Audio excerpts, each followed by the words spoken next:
any cruise skills, as you can see, at all, you should be using the right-hand field mod 100% of the time. Because as you can see, when we click it, the difference that it makes is nothing.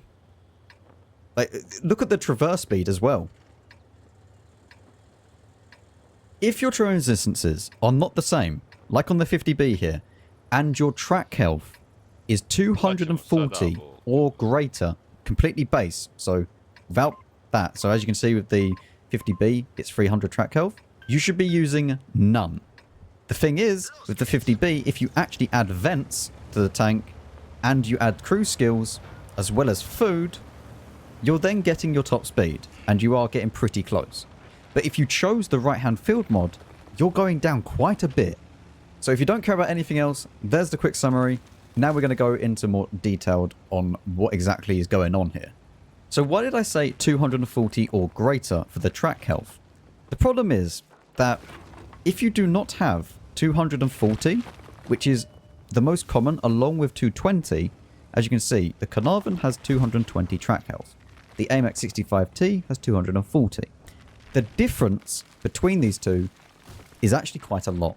Even though that it's just 20, that is enough to not be tracked on the first shot if you're using HP boost and don't pick anything in the first category. Meaning that an AMX 65T can use this exactly like this and it won't get tracked. By a 120 caliber gun, I should add.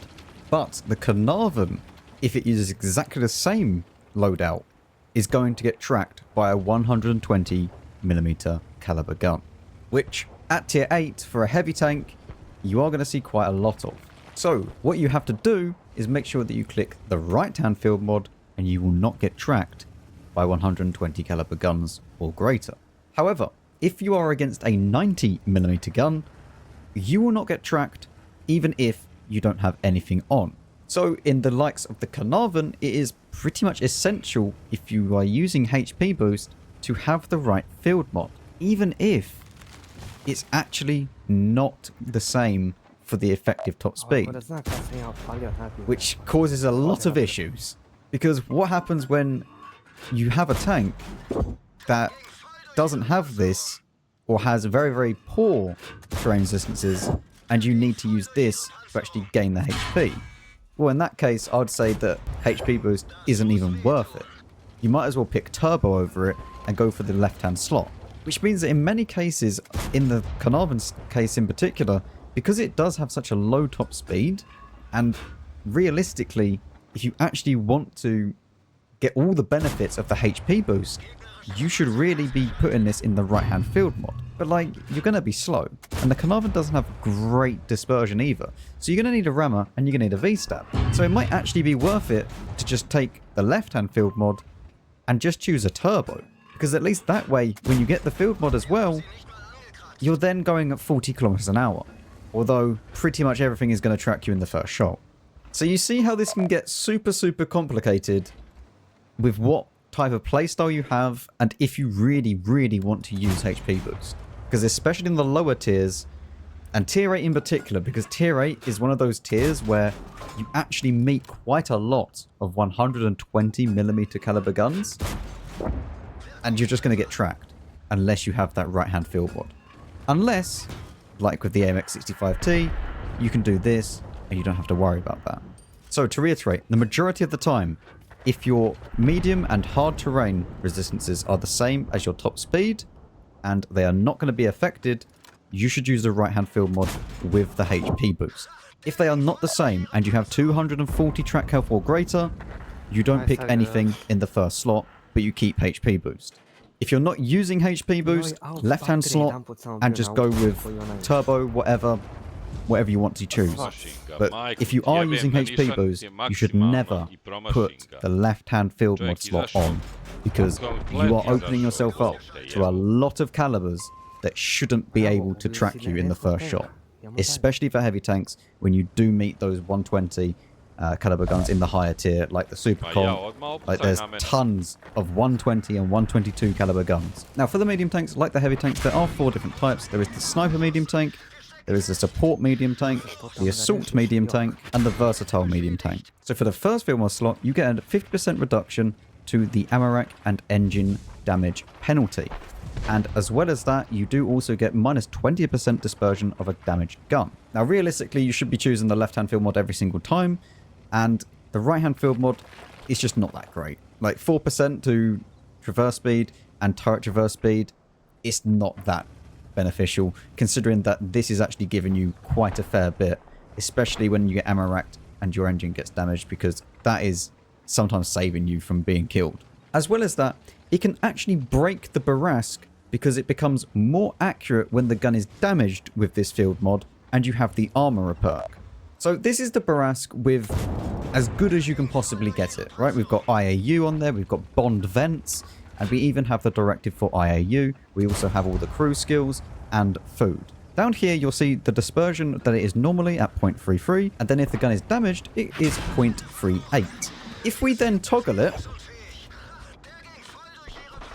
it gets better. So, I mean, I don't know how this still hasn't been fixed. This is a very, very old bug. And as you can see, we're in 1.18, and even on public test 3, it's not even been fixed. So maybe one day they'll fix it, and if that actually happens, it might actually be better to choose this, because the Barask is already quite slow. So on some tanks, you can choose the right-hand field mod, but most of them just don't bother. Only really choose it if you really want it to be a little bit faster, because the Barask does turn like a boat. For the second field mod, it is either the improved circle size or dispersion. Improved circle size every single time. Make the gun more accurate. If you've got V-stab on there, that's not a problem. You have no issues whatsoever. Which, realistically, for most medium tanks, you should be using V-stab anyway. Now, for the fifth one, it actually does depend. Because if you are a sniping tank, like in the sniping medium tanks, you should probably choose concealment. However, if you are a more aggressive tank, or, you know, like a 907 or something like that, go and choose the top reverse speed and also the repair speed, because that will help you out a lot more than any camo ever would. So it really does depend on the tank. But for the main ones that are going to be different, on the right hand side, obviously the tier 7 one, you get the choice between aim circle size or reload time. On the Leo, I mean, you can choose either, to be honest. I have used both, and both are completely viable. At the moment, I'm using improved aiming for it, but realistically, it doesn't matter, right? You can choose whatever suits you. For a sniping medium tank, this really is just down to you. And then for tier 8, also kind of dependent on what you need out of the tank, because engine power or aiming speed. If the aiming speed is really, really, really long, which it is on the Leo, then you should probably just choose the aiming speed. Likewise, if the tank is really, really slow, you should probably pick the engine power, because that 5% is pretty nice. So I picked the 5% just to get the Leo a little bit faster than it already is, and it already is amazing, so it's just buffing it even more. For the assault medium tanks, tanks like the 907, as you can tell, I've got the left-hand field mod on number 5, so that we can get the top reverse speed and also the suspension repair speed. For number 7, you have the choice between hit points or aiming speed.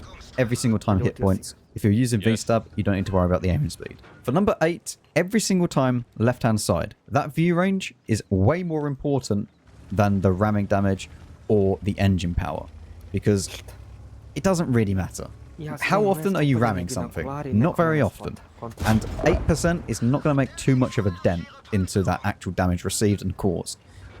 Engine power wise, yes, that would be nice, but it's not as nice as having 3% to view range and minus 2% to gun traverse. So, left hand side every single time. Now for a versatile medium tank, obviously depending on the tank, I'm using the 121B, so I have got the top reverse speed and the suspension repair speed for number 5. But for number 7, you can have the choice between top forward speed or view range. Now, it really depends on the tank. And I've got top forward speed here, but you know what? No. I do not recommend you choose any of these, because it's just not worth it.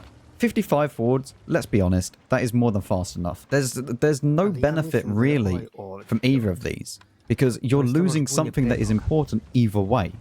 So yes, you could gain view range, for example, but then you're going down in top speed, which is very, very important.